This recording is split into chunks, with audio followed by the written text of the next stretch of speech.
The weather. Température. The weather. Température.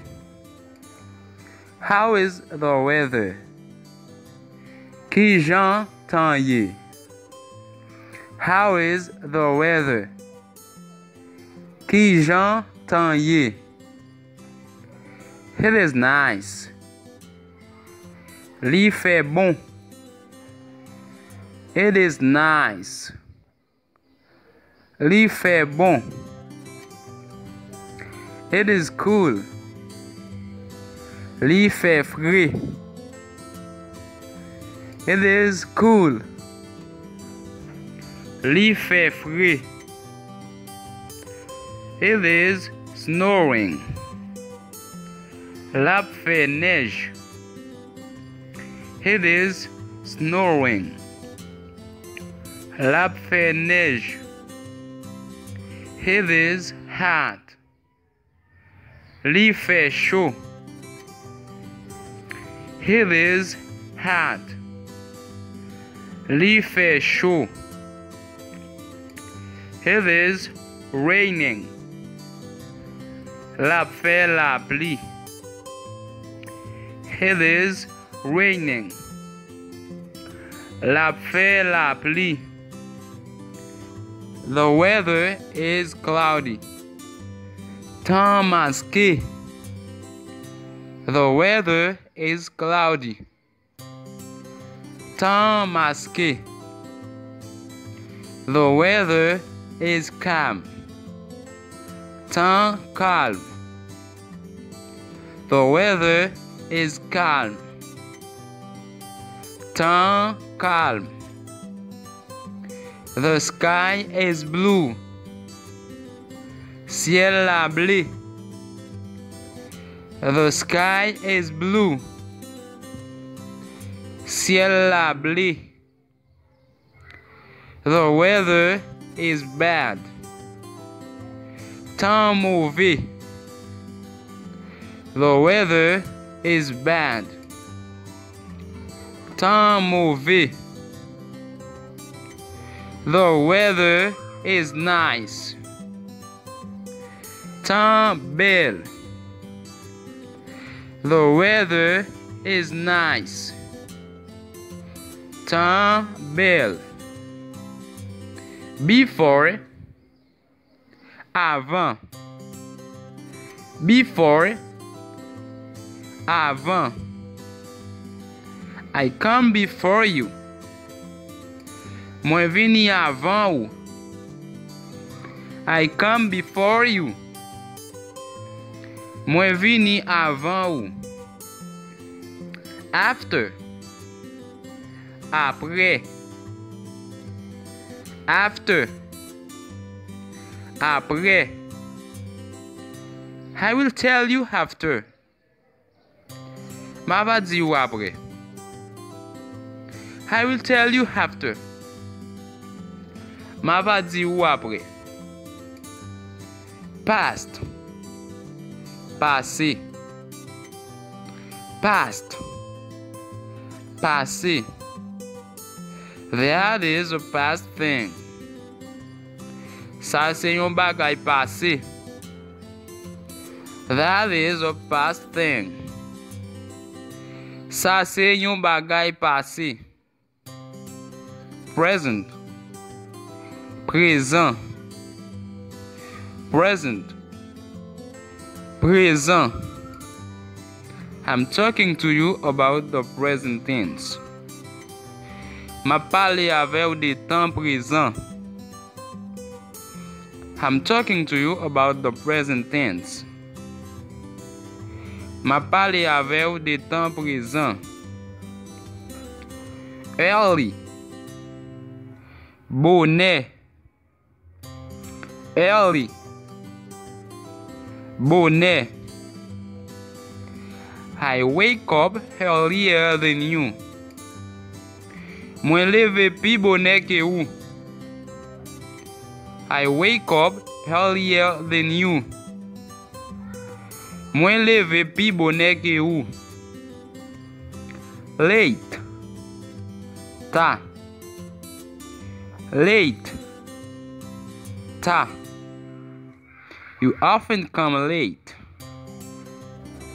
Ou toujou vini ta. You often come late. Ou toujou vini ta.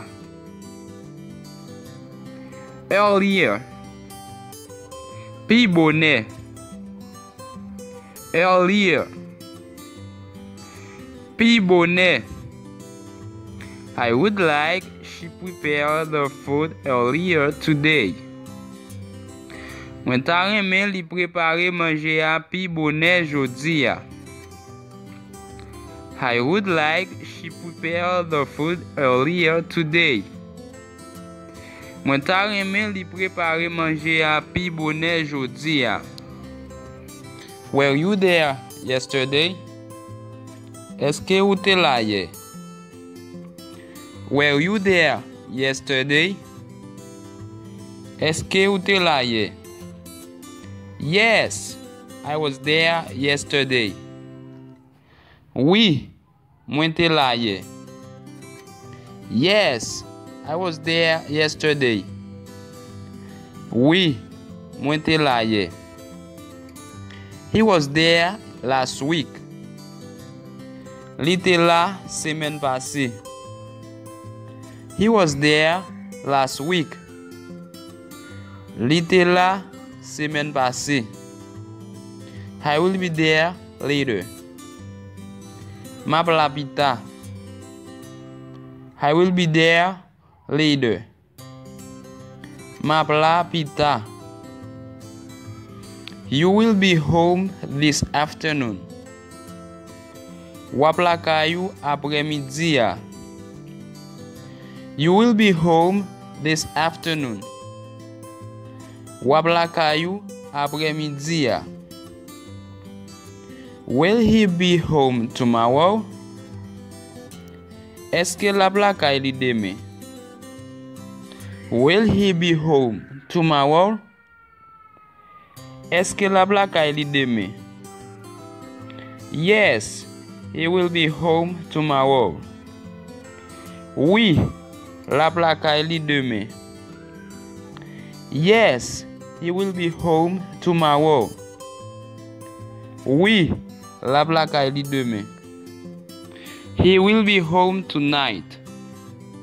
La la kay li aswea. He will be home tonight. La la kay li aswea. She will not be home tonight. Li pap la kay li aswea. She will not be home tonight. Li pap la kay li aswea. I will be in the classroom tomorrow morning. Map nan classe demain matin. I will be in the classroom tomorrow morning. Map nan classe demain matin. You will be in church next Sunday. Nou ap l'église dimanche prochain. You will be in church next Sunday. Nou ap l'église dimanche prochain. I can't stop talking to you because I am in a hurry. Mwen pa ka kampe pale avew paske mwen presse. I can't stop talking to you because I am in a hurry. Mwen pa ka kampe pale avew paske mwen presse. I am late. Please, let me go. Mwen en reta. S'il vous plaît, quittez mali. I am late. Please, let me go. Mwen en reta. S'il vous plaît, quittez mali. What's wrong with him? Ki sa li genyen? What's wrong with him? Ki sa li genyen? He is sick. Li malade. He is sick. Li malade. Didn't you take him to see your doctor yet? Ou pa komene li wè yon dokter? Didn't you take him to see your doctor yet? Ou pa komene li wè yon dokter? No, not yet. Maybe tomorrow. Non, mwen pa ko. Peut-être demain. No, not yet. Maybe tomorrow. Non, mwen pa ko. Peut-être demain.